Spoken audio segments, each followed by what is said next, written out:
If you want to launch a sustainable fashion brand that makes a minimum of $20,000, but you don't have a community of engaged, loyal customers, well, I'm going to show you exactly how you can build that community, even if you're starting from scratch in this video. Let's dive in. The first step is to know your targets. Do not just aimlessly post on social media because it's what you need to do. You need to have a purpose and an objective to everything you're doing in your business. Instead, view social media and your marketing in general as a tool to gather your ideal customers, and it's a tool to be able to reach them and communicate to them so that you can build that brand trust, that brand loyalty, and that will translate into sales. So we're not just posting on social media for the sake of posting. We are trying to gather your ideal customers and give them value so that they genuinely want to follow you, they're excited about your content, and you can start to build that relationship with them. And so now that you know you're not just posting on social for the sake of posting, what we need to do is break down your targets. So let's say your goal is to have a $20,000 launch, which is what we always try to aim for with our clients. So $20,000, and let's assume that one of your pieces is $200 for the sake of easy math. And so that means that you need to be selling 100 items to make that 20K. So with the 100 item sales goal, you then want to work backwards. So we're going to assume that you have a 10% conversion rate. That many people going onto your website are going to be checking out and purchasing. So if we do the math and we work backwards, that means you need at least 1,000 people in your community, and you need 1,000 people going to your website so that 1% of them can check out, which equates to 100. And if your average cart value is $200, then that works out to 20K. And so another thing to layer on top of this for some contingency is for your 1,000 customers that go to your website, let's assume that not everyone in your community is going to be your ideal customer. You're going to work to attract your ideal customer, but sometimes there might be other people that follow you as well. So let's just assume we need to double that. So the goal and the objective here is to build a community of at least 2,000 people. So if we need 1,000 customers, we're just doubling it for contingency, so that works out to 2,000. And now that we know what your goal is, which is to get 2,000 followers or 2,000 members in your community, let's move on to step 2. Because it's going to take time to build that community base. And so the next step is to take at least 6 months to build up that audience. It takes time to build up your following, and these 2,000 people that we're looking to bring into your community are not going to appear overnight unless you buy followers, which is not what we recommend, because if you think of it, these fake followers are literally useless because none of them are going to translate into actual sales. So instead, we need to take the time to gather your ideal customer in your community so that they can actually translate into sales, so that you can have your 20K launch, because otherwise it's not going to go well and you're going to have crickets when you launch, which is not what we want. So take at least 6+ months to build up your community, and it's really important to plan in advance so that when you launch, it's not just your friends, it's not just your family in your community, but people that are your ideal customer and will actually give you their credit card and buy something. You need to plan at least 6 months in advance, but bonus points if you're able to do it longer, because honestly, if you can build up your community to be more than 2,000 people, that just makes your launch that much more easier, and maybe you can even make more than 20K. So 6 months is the minimum, but if you can do more, that's great. If you're learning a lot in this video, then you're gonna love my free 60-minute launch masterclass. In this masterclass, I'm sharing 3 secret strategies. First of all, you're gonna be getting my proven process on how to design beautiful clothing, even if you don't have a fashion background. Next, I'm going to be sharing our proven system on how you can find sustainable materials and ethical manufacturers. And last but not least, you're going to be getting my exact roadmap on how you can build an engaged community of customers, so when you launch, there's not crickets and you can have a wildly successful 20K plus launch. We have limited spots. We're already 70% at capacity, so make sure you snag your spot at recloseted.com/masterclass. I'm so excited to support you at this masterclass, and after you sign up, let's get back into the video.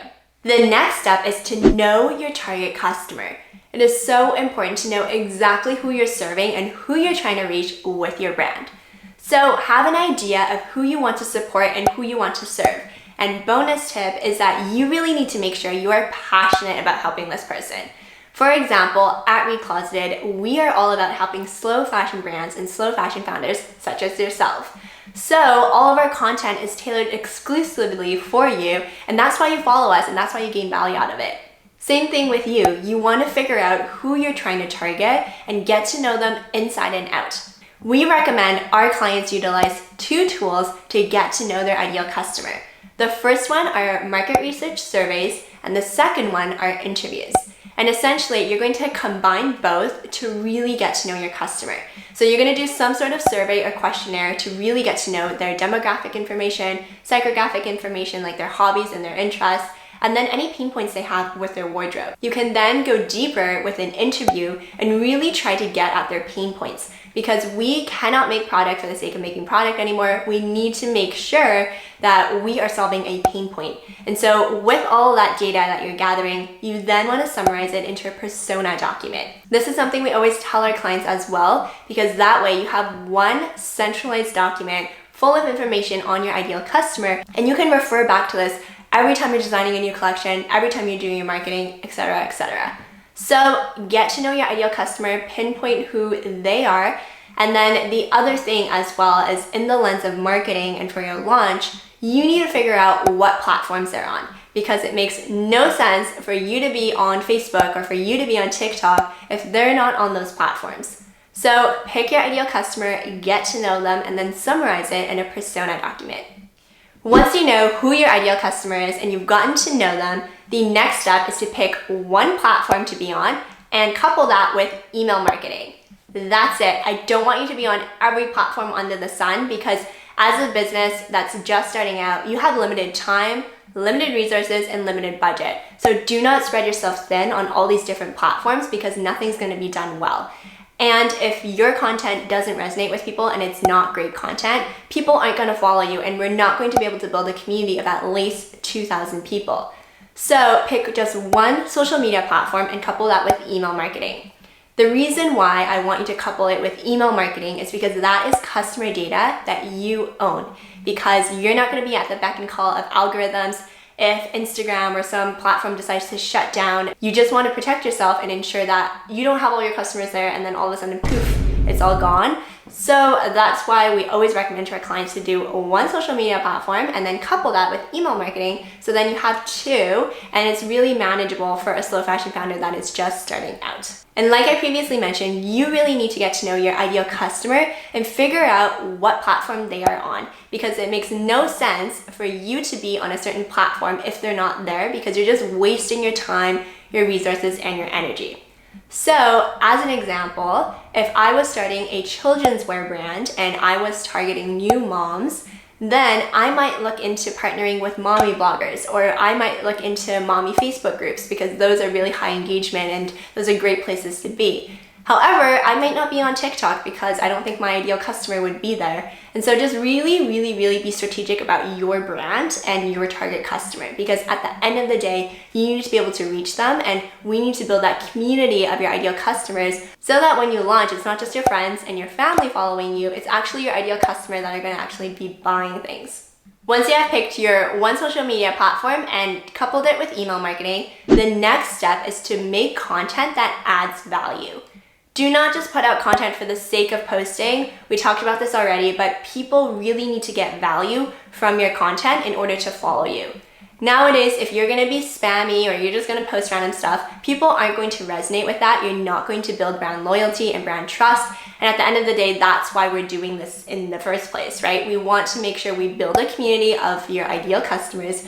We really nurture them, we warm them up so that when you launch, you can actually make those sales. So put out content that resonates with people and adds value.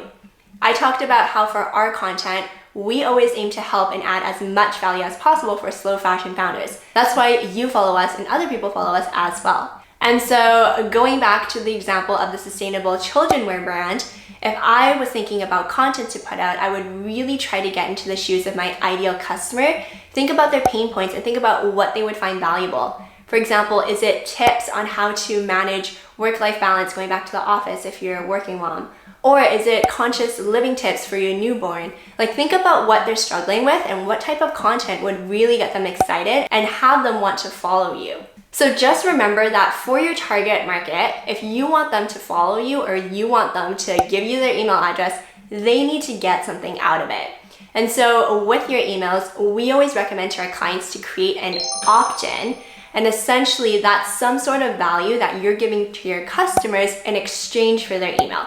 You don't want to just ask them for their email because the sign-up rates for that are going to be quite low. And in the same vein, I always tell our clients not to give away a discount code because you don't want to unnecessarily discount your products because that erodes your premium brand equity. So instead, give value. So you can maybe do like a sustainability ebook or some sort of style quiz.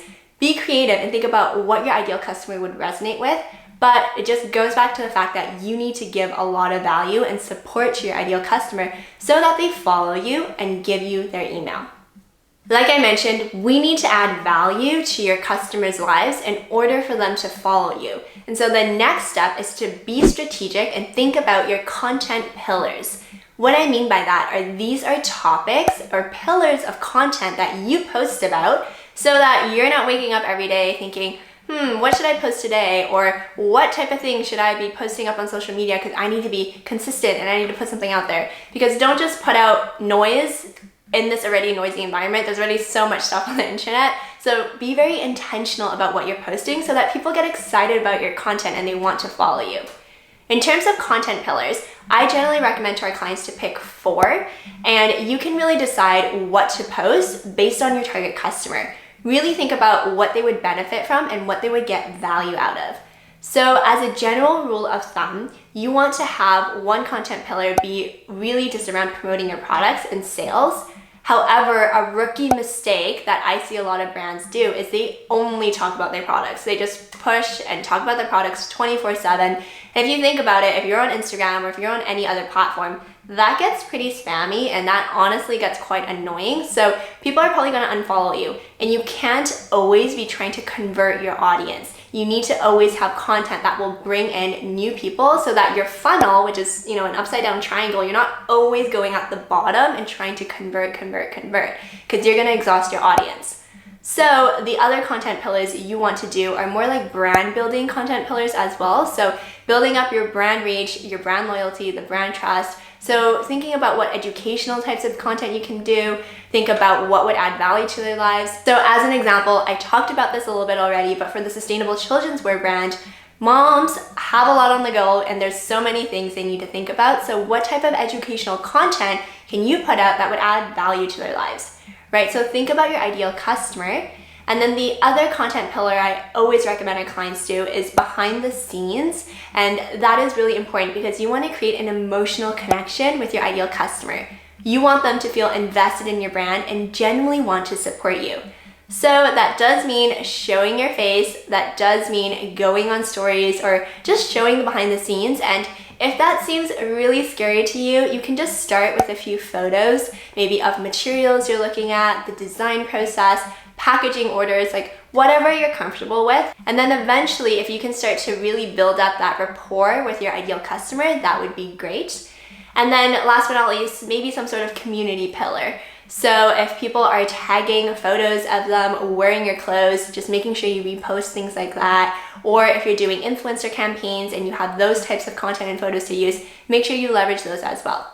So think strategically about your content pillars. Do not just post for the sake of posting. You need to add value so that people follow you and stay following you. The next step is to analyze the data. You can set all this up, have the right strategy in place, but we need to monitor and analyze how things are going so you know what to continue to do, what not to continue to do, and what you may want to try. So regularly poll your audience, ask them how you can add value to their lives, and go at it from a curiosity and a genuine place of wanting to help. That's how we approach our content, and we always tell our clients to do the same, and it works out really well for them. So always poll them, always ask, and for every single piece of content that you put out, really categorize it into it really worked, so we want to do more of this, or it didn't work, so we need to find out why.